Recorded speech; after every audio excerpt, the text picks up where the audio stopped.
All right, we've got a good one for you here. This is called the pyramid. We're going to be starting at the top of the pyramid, i.e. we're going to be doing high reps, and then we're going to be working our way down in reps with every single set. Once we get to the bottom, we work our way back up. It's a bit of a monster of a pyramid. We're looking at about 20 to 45 minutes, depending on how intense you're going to go at it. Let's get stuck into it. So the first one is a ski jump. You're going to be doing 70 each side of ski jumps. So that's these ones. Now you can see I'm doing it here where I'm not putting my foot onto the ground. If you want to, you can step the foot onto the ground to give you a bit more stability. If you can't do that one for whatever reason, maybe you've got unstable knees, you can't do the explosive stuff, the other option is a mountain climber.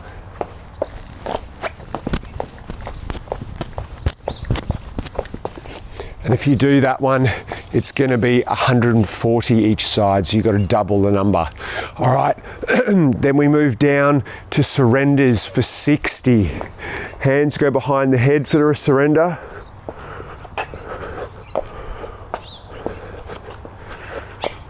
Two, three,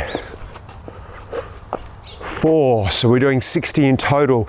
Noticing I was staying very upright through my trunk, so that's the goal with that one. The next one we go into is goblet squats. So here we've got a kettlebell. If you've got access to a kettlebell, awesome. If you don't, you can just go normal bodyweight squats.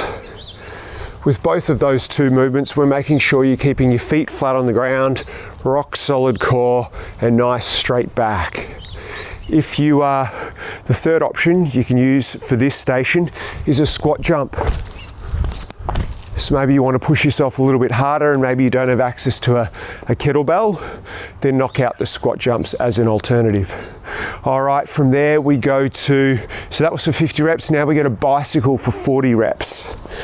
So on your back, and it's 40 each side for the bicycle.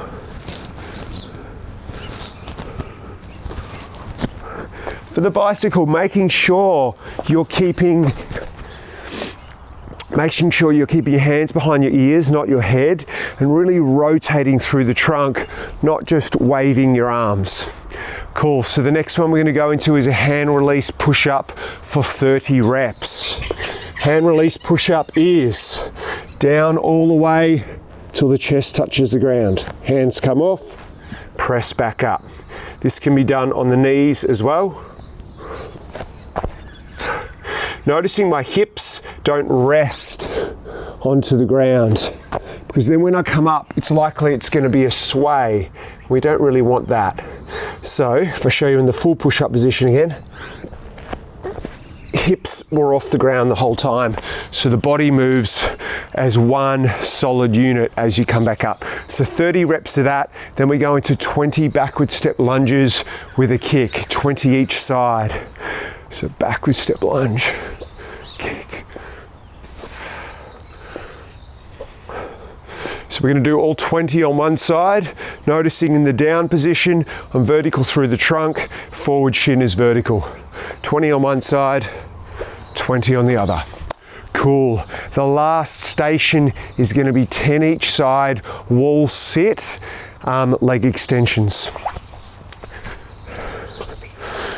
All right, I'll try not to destroy the plants while I show you.